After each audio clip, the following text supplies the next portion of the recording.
World of Warcraft's Forgotten City. What is this? What Forgotten City? I'm trying to think of what this is just by the image. Is this in Westfall or something, or the Plague Lands? Right. This is about the lore of this city. Let's see what this is all about and maybe how this city could become relevant again. Who knows? Over the almost 20 years since World of Warcraft's release, there's been numerous changes to the game's zones and areas. The most extensive of these happened with the release of the game's third expansion, the Cataclysm, which removed and updated most of the game's older zones. Right, ruined a lot of and zones. While the original version of these areas are still there for players to experience through the 2019 classic version of the game, there is one city whose original version players may never experience again, not even in classic. This is the story of Vanilla WoW's Forgotten City. Andorhal. Yeah, I think this is in the Western current version Plague of World of Warcraft, the ruins of Andorhal, or simply Andorhal as it's known by most players, is a low-level questing area which introduces both Horde and Alliance players to the main storyline of the Western Plaguelands. The city is comprised of 3 areas. It's an ancient human city that I think was destroyed by the Scourge, and you quest through it. I wonder, they were rebuilding a lot of human kingdoms. I wonder if they would rebuild this place. Dominated area to the west. There's some interesting lore behind the Horde Andorhal. area in the east, and in its center, the main battlefield. Here, Alliance and Horde players alike fight to push the Scourge out in a series of quests that culminate with the player being introduced to the Necromancer Darkmaster Gantling, who is also the final boss of the Skullomance dungeon. Right. While this version has been in the game for 14 years, ever since the pre-patch for the Cataclysm expansion, it's never been considered current content because it was designed for players near level 60, who at the time of the Cataclysm were much more likely to enter Outland instead, where they would gain more experience and better gear. Right, yeah. And as a result of this, many players don't even know of this version of Andorhal, even though it's been in the game for a very long time. I wasn't aware of it. I went to, I think it was level, 58 that you could go to the Outland? Yeah, I just went straight there. I never did this content. But anything that has to do with the Scourge, right? Anything that was destroyed by the Scourge, I think Blizzard should go back and rebuild. They're doing it with Silver Moon, right? I'm expecting them to redo the Dead Scar, heal the Dead Scar, all that stuff. We know we're getting a big revamp of that zone, but I actually think the revamp, and it's really a remake because they're building it from the ground up again, is going to go all the way down that entire area. So I hope they rebuild this place because the Scourge really shouldn't be there anymore. It should have moved on. And I think rebuilding a nice human kingdom, hey, it would be really cool to see this again in its former glory. Going back to World of Warcraft Classic, which is based on the final patch of the game's original 2004 version, often referred to as Vanilla WoW, we see the version of Andorhal that most players are familiar with. Here, the city is much larger, with neither the Alliance nor the Horde having questing hubs or buildings within the area. Instead, these are found outside of the city in the Alliance area called Children Camp, near the border to the Alterac Mountain Zone in the south, and the Horde Camp called the Bulwark to the west, bordering with the Undead Starter Zone called Tirisful Glades. Here, high-level players begin Andorhal's main questline, which starts off with the player fighting the Scourge in areas near the city, before pushing into the ruins of Andorhal, where the final part of the questline has a group of players taking down the Lich named Arash the Summoner, who is a level 61 elite located in the center of the city. After completing this questline, the player gains access to the Skullomance dungeon, which used to require an item called the Skeleton Key, and this is the main reason. This would be a really cool way to bring Skullomance into a Mythic Plus rotation. Rebuild Andorhal, create some new lore around it, the Scourge is gone and all that, maybe Skullomance becomes relevant again. I would love to see new Scourge lore, because really, what's going on with it? No Helm of Domination. There's been rumors out there that Sire Denathrius could maybe take him over in some way. There's got to be something going on with them. And I would love to see, maybe, like I said, a rebuild of Andorhal to kind of follow that lore. Why high-level players choose to visit the ruins of Andorhal? At least that used to be the case in the original vanilla version of the game. But in the classic version, which is generally based on a copy of the original vanilla version with a few minor changes, there is actually another reason why players choose to visit Andorhal, and this is because the quest giver Chromie sells the classic exclusive consumable called Chrono Displacer to players who have completed her questline within the city.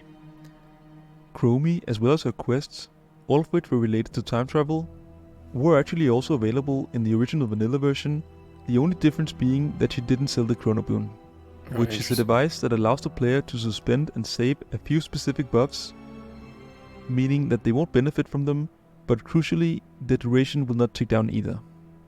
And the player can then remove the Chrono Boon, releasing the buffs at a time of their choosing. Yeah, but wasn't this added to the game because people were getting killed? Like there were a bunch of people, and this is like a classic WoW thing.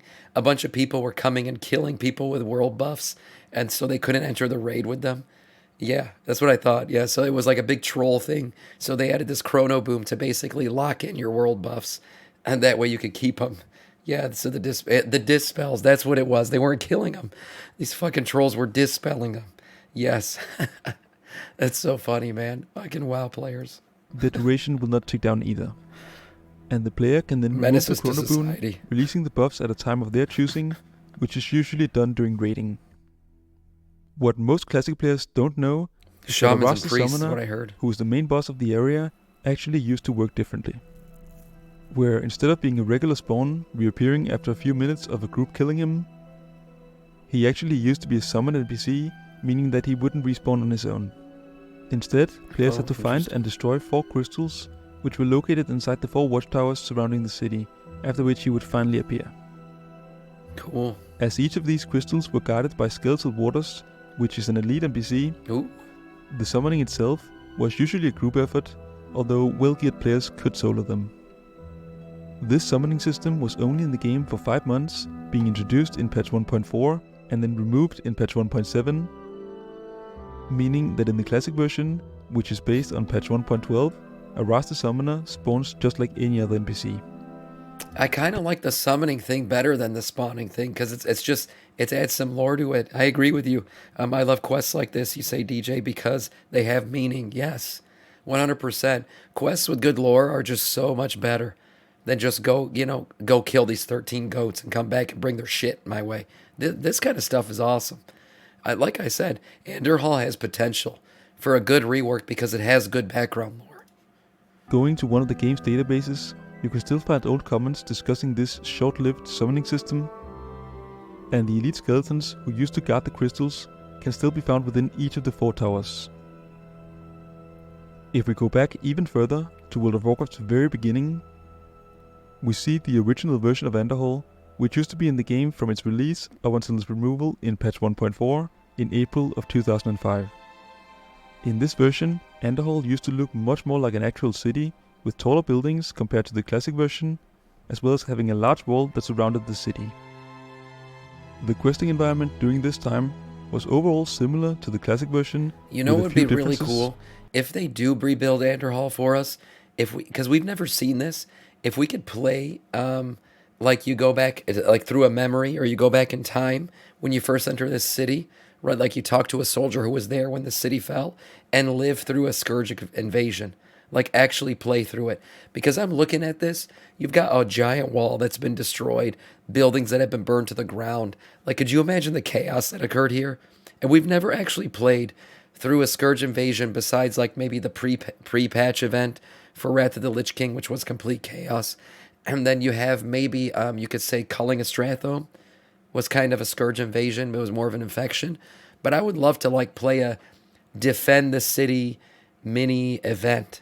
You know what I mean? Where like you're playing against this plague that's just, this scourge that's just pushing up against the walls, climbing over, chaos everywhere. What a cool event that would be to like just play through and relive it.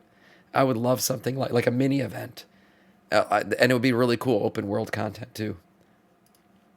The main one of these being that in the game's very first version, patch 1.1, Chromie as well as the quests she provided weren't yet in the game. But seeing as she was introduced less than 1 month after the game's release, very few players had made it to the high-level zones. Yeah, like Ghosts and in every region aside from North America, that's World right. of Warcraft had not even been released at this time. When Blizzard changed the runes of Andorhal, we even did it in a raid. We played through the other side story in Battle for Desire lore, right? Technically, you're just hearing the story. Like, that's the lore behind it, is your faction tells you the story about what the other faction did, and that's what you're playing through. So that's what they could do with this, just to kind of give us a look at what a Scourge invasion actually looks like. into the version that we know in Classic. Their aim was to make the area easier for players to navigate, as well as improving the frame rate while in the area. We did see the other side of the many of the Scourge. structures as well. Yes, but not in a city. We did even play through it if you play the Blood Elf Heritage Armor quest line. You play through a Scourge invasion there. That's true. But I just want to do it in a way where like it's a zombie invasion. You're protecting the city. It's coming over. Shadowlands farmer who did it. That's right. Who died during the Scourge? I do remember that now. Yes, he died during a Scourge invasion. That's right. I completely forgot about that quest line. Well, I want to do it again. How about that? Play through defending a city defense mode. As well as the city's outer walls, both of these goals were achieved. That stuff's fun. Although, as a consequence of these changes, Andorhal was made to look less like an actual city and more like a destroyed version of a regular town. Yeah, I completely forgot about it. When the area was changed, many of the NPCs and quest items had their spawn time or location changed, but two of them, the Cold Wraith and the Blood Wraith, who used to patrol around the city in its original version, were not to be included as a spawn in the new remade version of Andorhal. Man, they've changed Andorhal. Meaning that no player has over the seen years. these ghosts since the realms went down for maintenance on April 19th, 2005. Damn. This is interesting. I wonder what they could do with this. There's potential here. Like I said, the supposedly the revamp of Silver Moon, and like I said, it's not really a revamp, it's a remake, is supposed to actually continue beyond just that. So there's been rumors that this whole rework here, let me open this in a full map here, is actually going to extend beyond Silver Moon. There's been rumors that they're not only going to revamp Silver Moon or remake Silver Moon, but it's going to go all the way down to the Arathi Highlands. Because we already know they did redo this, but we're going to see all the way up to here and beyond completely redone. So that would include what we just watched right now in the Western Plague Lands. It would be really cool to see them remake this city and give us some cool new lore quest lines behind it, because obviously a city that fell to the Scourge has a great lore background. So I would love to see that. Who knows? Maybe we could see it going forward.